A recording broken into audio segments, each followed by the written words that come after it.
धातू विज्ञान मेटलर्जी इयत्ता 10वीच्या विज्ञान भाग 1 मधील या प्रकरणाचा हा भाग दुसरा. ॲल्युमिनियमसारखे बरेचसे धातू क्रियाशील असल्याने निसर्गात ते मुक्त स्थितीत आढळत नाहीत, तर ते त्यांच्या ऑक्साईड, कार्बोनेट, सल्फाईड, नायट्रेट अशा क्षारांच्या रूपात संयुक्त अवस्थेत आढळतात. Most metals being reactive do not occur in nature in free state but are found in combined state as their salts such as oxides, carbonates, sulfides and nitrates. असे हे धातू आपल्या संयुगाच्या रूपामध्ये अशुद्धीसह निसर्गात आढळतात, त्यांना खनिजे म्हणतात. परंतु सर्वच खनिजांपासून आपल्याला धातू मिळत नाहीत, तर ज्या खनिजांपासून सोयीस्करपणे आणि फायदेशीररित्या धातू वेगळा करता येतो त्यांना धातुके म्हणतात. The compounds of metals that occur in nature along with impurities are called minerals. The minerals from which the metal can be separated economically are called as ores. या धातुकांमध्ये धातूच्या संयुगांबरोबर माती, वाळू आणि खडकीय पदार्थ अशा अनेक प्रकारच्या अशुद्धी असतात. या अशुद्धींना मृदा अशुद्धी असे म्हणतात. Ores contain many types of impurities such as soil, sand and rocky substances along with the metal compounds. These impurities are called गँगे. विलगीकरणाच्या विविध पद्धती वापरून धातूंचे त्यांच्या धातुकापासून निष्कर्षण म्हणजे धातूला धातुकापासून वेगळं करणं आणि मग या धातूला शुद्ध केलं जातं. या संबंधीचं जे विज्ञान आणि तंत्रज्ञान आहे त्यालाच आपण धातू विज्ञान असं म्हणतो. The science and technology regarding the extraction of metals from ores and their purification for the use is called metallurgy. धातू विज्ञानाची मूलतत्वे, बेसिक प्रिन्सिपल्स ऑफ मेटलर्जी. धातुकापासून शुद्ध स्वरूपात धातू मिळवण्याचे हे 3 टप्पे आहेत. त्यातील पहिला टप्पा म्हणजे धातुकांचे संहतीकरण, कॉन्सन्ट्रेशन ऑफ ओर्स. धातूंचे निष्कर्षण, एक्स्ट्रॅक्शन ऑफ मेटल्स. धातूंचे शुद्धीकरण, रिफायनिंग ऑफ मेटल्स. यातील पहिला टप्पा धातुकाचे संहतीकरण, कॉन्सन्ट्रेशन ऑफ ओर्स. याचा अर्थ धातुकापासून मृदा अशुद्धी वेगळ्या करणं. द प्रोसेस ऑफ सेपरेटिंग गँगे फ्रॉम अदर ओर्स. धातुकाच्या संहतीकरणामध्ये आपल्याला या विविध पद्धतींचा अभ्यास करायचा आहे. त्यामधली पहिली पद्धत म्हणजे गुरुत्वीय विलगीकरण पद्धत, सेपरेशन बेस्ड ऑन ग्रॅव्हिटेशन, ज्यामध्ये आपण विल्फ्ली टेबल मेथड आणि जलशक्तीवर आधारित विलगीकरण पद्धत म्हणजे हायड्रॉलिक सेपरेशन मेथड यांचा अभ्यास करणार आहोत. त्यानंतर चुंबकीय विलगीकरण म्हणजेच मॅग्नेटिक सेपरेशन मेथड, फेनतरण पद्धत, फ्रॉथ फ्लोटेशन मेथड आणि मग अपक्षालन, लिचिंग या सर्व पद्धतींचा आता आपण क्रमाने अभ्यास करूया. विल्फ्ली टेबल मेथड. चित्रात दाखवल्याप्रमाणे लाकडाचे अरुंद पातळ असे तुकडे कमी उताराच्या पृष्ठभागावर लावून हे टेबल तयार केलं जातं. हे टेबल सतत हलतं म्हणजेच कंपन पावत राहतं. Wilfley table is made by fixing narrow and thin wooden blocks on incline surface with low slope. The table is kept continuously in vibration. या टेबलावर धातुकाची भुकटी टाकली जाते. Powder ore is poured on the table. पाण्याचा प्रवाह टेबलाच्या वरच्या बाजूने सोडला जातो.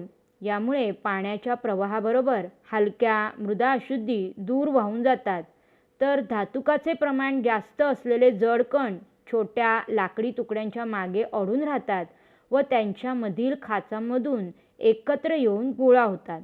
while the heavier particles in which proportion of minerals is more are blocked by the wooden blocks is collected through the slits between them.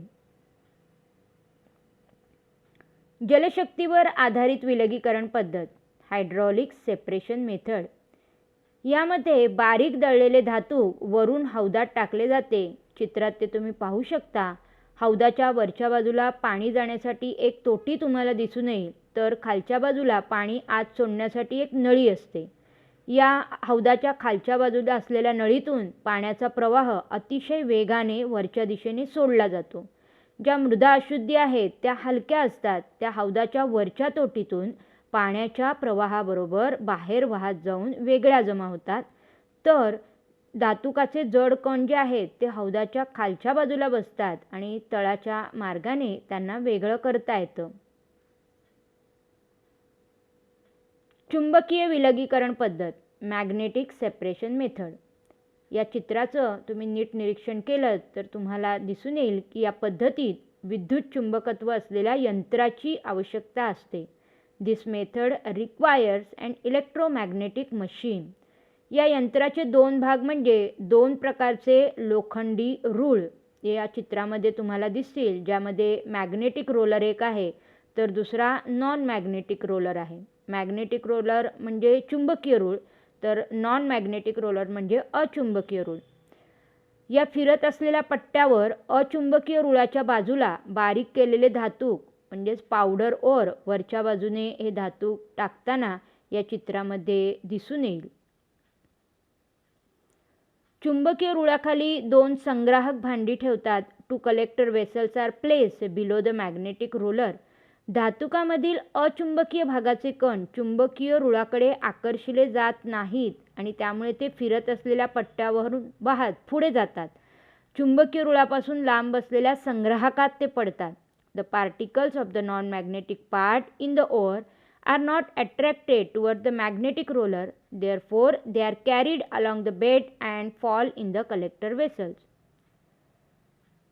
त्याचवेळी धातुकातील चुंबकीय भागाचे कण चुंबकीय रुळावर चिकटून, या चित्रामध्ये लाल रंगाचे कण जे आहेत जे चुंबकीय आहेत, जे रुळाला चिटकून पट्ट्याच्या जवळच्या संग्राहकात पडताना तुम्हाला दिसू शकतील. At the same time the particles of the magnetic ingredient of the ore stick to the magnetic roller and fall in collector vessel near the magnetic roller. कॅसिटराइट हे कथील या धातूचे धातूक आहे आणि त्याचं विलगीकरण करण्यासाठी या पद्धतीचा वापर केला जातो. फेनतरण पद्धत म्हणजे फ्रॉथ फ्लोटेशन मेथड. ही धातुकामधील कणांच्या परस्पर विरोधी जलस्नेही म्हणजेच पाण्याचं आकर्षण असणारी तर जलविरोधी म्हणजे पाणी न आवडणारी अशा दोन गुणधर्मावर आधारित असते. This method is based on two the opposite properties that is hydrophilic and hydrophobic of the particles. यामध्ये धातूच्या सल्फाईडचे कण त्यांच्या जलविरोधी गुणधर्मामुळे म्हणजेच धातूच्या सल्फाईडना पाण्यात मिसळणं आवडत नाही, त्यामुळे त्याला जलविरोधी गुणधर्म असं म्हटलं जातं. आणि मग हे सल्फाईडचे कण जे आहे ते तेलाने भिजतात. तर मृदा अशुद्धी ज्या पाण्यात विरघळणाऱ्या असतात म्हणजेच त्यांचा जलस्नेही गुणधर्म असतो तर त्या पाण्यानेच भिजतात. The particles of the metal sulphides due to their hydrophobic property get wetted with oil while due to hydrophilic property the gangue particles get weighted with water. यात बारीक दळलेले धातू भरपूर पाणी साठवलेल्या एका मोठ्या टाकीत टाकतात. The finally ground ore is put into big tank containing ample amount of water. त्यात पाईन तेल किंवा निलगिरीचे तेल फेन म्हणजेच फेस निर्माण करण्यासाठी या पद्धतीचं नावच यावरून फेनतरण आहे. फेन म्हणजेच फेस आणि हा फेस निर्माण करण्याकरता तेल पाण्यात टाकलं जातं. उच्च दाबाच्या हवेचा झोत या चित्रामध्ये तुम्हाला कॉम्प्रेस एअर या शब्दाने तो दिसून येईल. असा उच्च दाबाचा हवेचा झोत पाण्यातून फिरवला जातो. तरण टाकीच्या मध्यभागी स्वतःच्या अक्षाभोवती फिरणारी अशी एक ढवळणी असते. Pressurised air is blown into the water. There is an agitator rotating around its axis in the center of the flotation tank. हवेच्या झोतामुळे चित्रात दाखवल्याप्रमाणे बुडबुडे तयार होतात. ढवळणीमुळे तेल, पाणी व हवेचे बुडबुडे यांचा मिळून फेस तयार होतो आणि हा फेस पाण्याच्या पृष्ठभागावर तरंगायला लागतो. Bubbles are formed due to blown air due to agitation. A foam is formed from oil, water and air bubbles together due to the agitating. Zinc blade आणि कॉपर पायराइट यासारख्या sulphide धातुकांचे कण तेलाने भिजल्याने फेसासोबत पाण्यावर तरंगतात. यानंतरची पद्धती म्हणजे अपक्षालन. लिचिंग. ॲल्युमिनियम, सोने, चांदी या धातूंचे त्यांच्या धातुकापासून निष्कर्षण करण्याची पहिली पायरी म्हणजे अपक्षालन पद्धत होय. यामध्ये धातूक एका निवडक द्रावणात बराच वेळ भिजत ठेवतात. In this method the ore is soaked in a certain solution for a long time. द्रावणाबरोबर विशिष्ट रासायनिक अभिक्रिया होऊन धातूक त्यात विरघळते. मात्र मृदा अशुद्धीची अभिक्रिया न झाल्याने ती विरघळत नाही आणि मग अशी ही मृदा अशुद्धी जी आहे गँगे ती आपल्याला वेगळी करता येते आणि मग पुढे या धातुकावर पुढची प्रक्रिया करणं सोपं जातं. बॉक्साईड या ॲल्युमिनियमच्या धातुकाचे संहतीकरणासाठी जलीय NaOH या द्रावणात बॉक्साईड भिजत ठेवल्याने त्यातील ॲल्युमिना हा मुख्य घटक विरघळतो.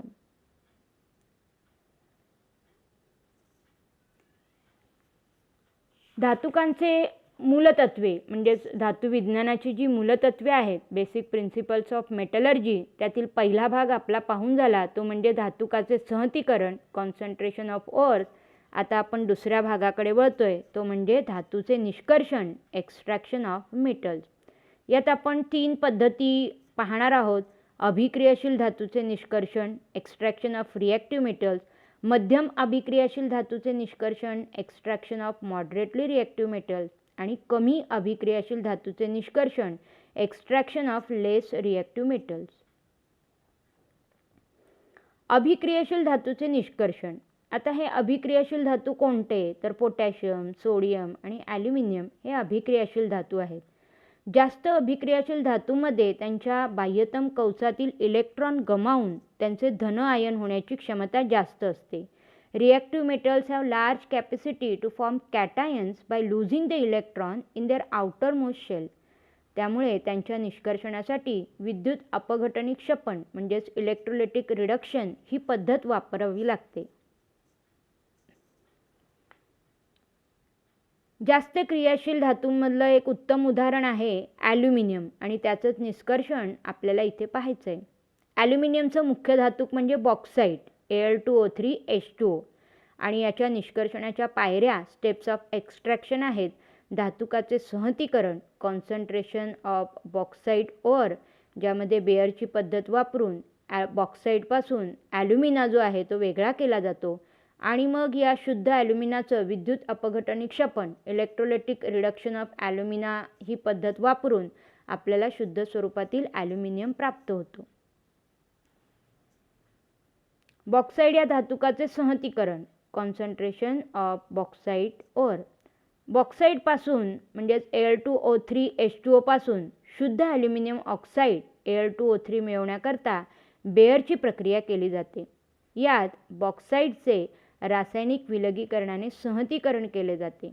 बॉक्साईडमध्ये वाळू म्हणजे सिलिका SiO2 आणि आयर्न ऑक्साईड Fe2O3 या मृदा अशुद्धी गँगे असतात.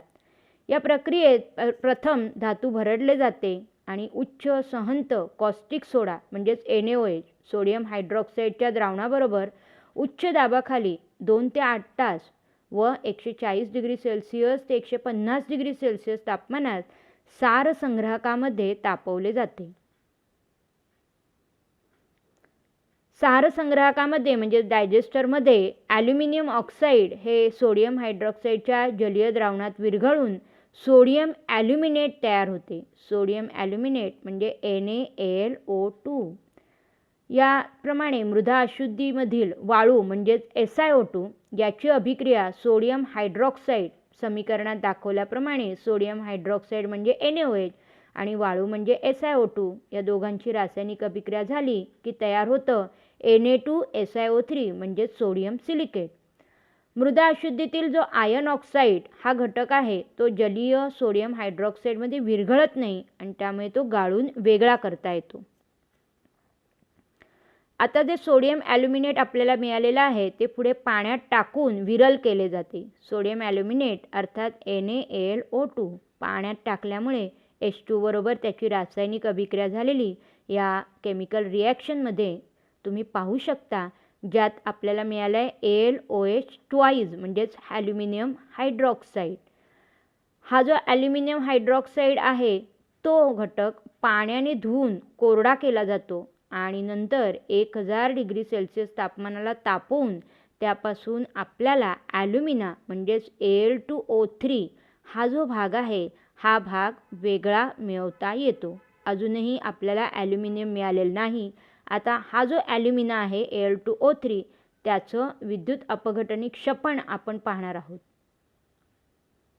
ॲल्युमिनाचे विद्युत अपघटनी क्षपण, ज्यामध्ये स्टीलच्या टाकीच्या आतील बाजूला ग्रॅफाईटचं अस्तर असतं आणि हे जे अस्तर आहे जे चित्रात तुम्ही काळ्या रंगाचं पाहू शकताय, हे अस्तर ऋणाग्र म्हणून कार्य करतं. तर वितळलेल्या विद्युत अपघटनी पदार्थात बुडवलेल्या ज्या ग्रॅफाईटच्या कांड्या आहेत, इथे 4 कांड्या तुम्हाला दिसतील, या ग्रॅफाईटच्या कांड्यांचा संच धनाग्र म्हणजेच कॅथोड म्हणून कार्य करतो.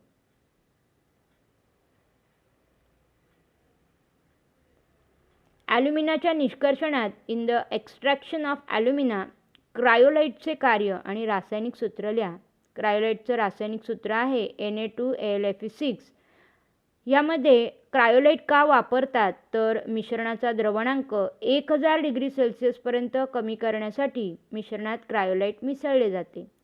ॲल्युमिनाचे विद्युत अपघटनी क्षपण होताना कॅथोड म्हणजेच ऋणप्रभारित जो इलेक्ट्रोड आहे त्या इलेक्ट्रोडवर आपला जो ॲल्युमिनियमचा अंश आहे जो पॉझिटिव्हली चार्ज असतो तो आकर्षिला जातो आणि आपल्याला तिथे ॲल्युमिनियम वितळलेल्या म्हणजेच मोल्टन स्टेटमध्ये मिळतं. या उलट धनाग्रावर प्रक्रिया कशी होते तर ॲनोडवर होणारी प्रक्रिया, ॲनोड म्हणजे पॉझिटिव्हली चार्ज इलेक्ट्रोड आणि यावर ऑक्सिजन जो आहे जो निगेटिव्हली चार्ज आहे तो ॲट्रॅक्ट होतो, आकर्षित होतो आणि यामुळेच पुढचं कारण आपण बघणार आहोत ते म्हणजे ॲल्युमिनाच्या विद्युत अपघटनामध्ये वेळोवेळी धनाग्र बदलण्याची आवश्यकता का असते. Anodes need to be replaced from time to time during the electrolysis of alumina. ॲल्युमिनाच्या विद्युत अपघटनात उच्च तापमानाला ॲल्युमिनियम ऋणाग्रावर तर ऑक्सिजन वायू हा धनाग्रावर मुक्त होतो.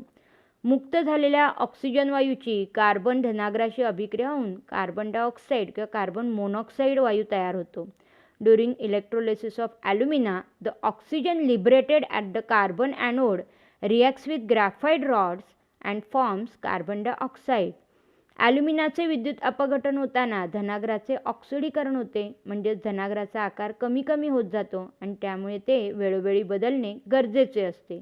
As the anodes get oxidized during electrolysis of alumina, they are continuously eroded. Hence, it is necessary to replace an anode from time to time. याची सुबक व नामनिर्देशित आकृती काढा असाही प्रश्न तुम्हाला परीक्षेला विचारला जाऊ शकतो. जास्त अभिक्रियाशील धातूचं निष्कर्षण पाहिल्यानंतर आपण पाहणार आहोत मध्यम अभिक्रियाशील धातूचे निष्कर्षण, extraction of moderately reactive metal. हे मध्यम अभिक्रियाशील धातू आहेत, अर्थात लोखंड, जस्त, शिसे, तांबे. Iron, zinc, lead and copper हे सर्वजण त्यांच्या सल्फाईड किंवा कार्बोनेट अशा रूपामध्ये आढळतात. त्यामुळे 2 प्रकारच्या क्रिया इथे तुम्ही पाहू शकता. जर सल्फाईडची धातुके जास्त हवेमध्ये तीव्रपणे तापवून त्यांचं ऑक्साईडमध्ये रूपांतर केलं जात असेल तर त्या क्रियेला भाजणे म्हणजेच रोस्टिंग म्हणतात. या समीकरणामध्ये तुम्ही झिंक सल्फाईडची ऑक्सिजन बरोबर होणारी अभिक्रिया आणि त्यापासून तयार होणारा झिंक ऑक्साईड पाहता येईल तुम्हाला. जर कार्बोनेट धातुकांमध्ये स्थिती असेल तर अशावेळी मर्यादित हवेमध्ये ते धातूक जे आहे ते तीव्रपणे तापवून त्याचं ऑक्साईडमध्ये रूपांतर केलं जातं आणि या क्रियेस निस्तापन म्हणजेच कॅल्सिनेशन म्हणतात. इथे झिंक कार्बोनेट ZnCO3 ज्याचं निस्तापन म्हणजेच कॅल्सिनेशन झाल्यावर आपल्याला झिंक ऑक्साईड मिळालेला आहे. आता एकदा का हा झिंक ऑक्साईड मिळाला की त्या झिंक ऑक्साईड म्हणजे ZnO ची रासायनिक अभिक्रिया कार्बनसारख्या क्षपणकाबरोबर रिडक्टंट बरोबर केली जाते आणि त्यामुळे झिंक म्हणजे जस्त वेगळं मिळवणं सोपं जातं. यातील एक क्रिया म्हणजे थर्मिट अभिक्रिया. या अभिक्रियेच्या दरम्यान बाहेर पडलेली उष्णता इतक्या जास्त प्रमाणात असते की धातू वितळलेल्या स्थितीत तयार होतो. The heat evolved in the reaction is so large that the metal is formed in the molten state. Railway रूळ जे आहेत त्या रेल्वे रुळांची जोडणी करण्याकरता लोखंड जे आहे ते वितळावं लागतं आणि त्यासाठी ही पद्धती उपयोगी ठरते, ज्यात आयर्न ऑक्साईड म्हणजे Fe2O3ची ॲल्युमिनियमबरोबर अभिक्रिया केली जाते आणि मग लोह म्हणजेच Fe आणि ॲल्युमिनियम ऑक्साईड म्हणजे Al2O3 हे दोन घटक जे आहेत रिॲक्टंटपासून तयार होणारी प्रोडक्ट म्हणजेच उत्पादकं ती आपल्याला मिळतात. यानंतर पाहूया कमी अभिक्रियाशील धातूचे निष्कर्षण, extraction of less reactive metals. आपण याआधीच पाहिलं आहे की सोने, चांदी, प्लॅटिनम हे कमी क्रियाशील असे धातू आहेत आणि मग त्यांच्यापासून आपल्याला जर धातू वेगळा मिळवायचा असेल तर अशा वेळेला या उदाहरणात दाखवल्याप्रमाणे जे कॉपर आहे त्याचं सल्फाईड इथे तुम्हाला दिसून येईल, Cu2S. या धातुकाला केवळ हवेत उष्णता दिल्यास आपल्याला तांबे जे आहे ते वेगळे मिळवता येते, पण त्याआधी पहिली अभिक्रिया अशी होते की हे जे कॉपर सल्फाईड आहे त्याला हवेमध्ये उष्णता दिल्यानंतर आपल्याला कॉपर ऑक्साईड मिळतो आणि मग या कॉपर ऑक्साईडची पुन्हा एकदा कॉपर सल्फाईड बरोबर रासायनिक अभिक्रिया केली जाते, तेव्हा जाऊन आपल्याला कॉपर म्हणजेच आपलं तांबं जे आहे ते तांबं वेगळं मिळवता येतं. आपण याआधी धातुविज्ञानाची मूलतत्वे म्हणजेच बेसिक प्रिन्सिपल्स ऑफ मेटलर्जीला सुरुवात केली होती. त्यामध्ये आपण धातुकाचे सहतीकरण, कॉन्सन्ट्रेशन ऑफ ओअर्स, धातूचे निष्कर्षण, एक्स्ट्रॅक्शन ऑफ मेटल्स, ज्यात आपण कमी क्रियाशील, जास्त क्रियाशील आणि अधिक क्रियाशील जे आहेत या सर्वांचा आपण निष्कर्षणाचा अभ्यास केला. आता आपण पाहणार आहोत शेवटच्या टप्प्यामध्ये धातूंचे शुद्धीकरण, रिफायनिंग ऑफ मेटल्स. वरील विविध पद्धतीने मिळालेले जे धातू आहेत ते शुद्ध असतीलच असं नसतं आणि त्यामध्ये असणाऱ्या अशुद्धी ज्या आहेत त्या अशुद्धी पुन्हा एकदा दूर करण्यासाठी आणि शुद्ध धातू मिळवण्यासाठी ही पद्धत विद्युत अपघटनाची पद्धत जी आहे ती वापरली जाते. Metals obtained by the various reduction processes describe above are not very pure. Electrolysis method is used to obtain pure metals from impure metals. अशा रीतीने इथे आपण धातूचं जे काही एक्स्ट्रॅक्शन प्रोसेस होती म्हणजेच धातूचं सहतीकरण, निष्कर्षण या पद्धतींचा अभ्यास केला. यानंतरच्या भागात आपण धातूचं क्षरण, करोजन ऑफ मेटल्स याचा अभ्यास करणार आहोत.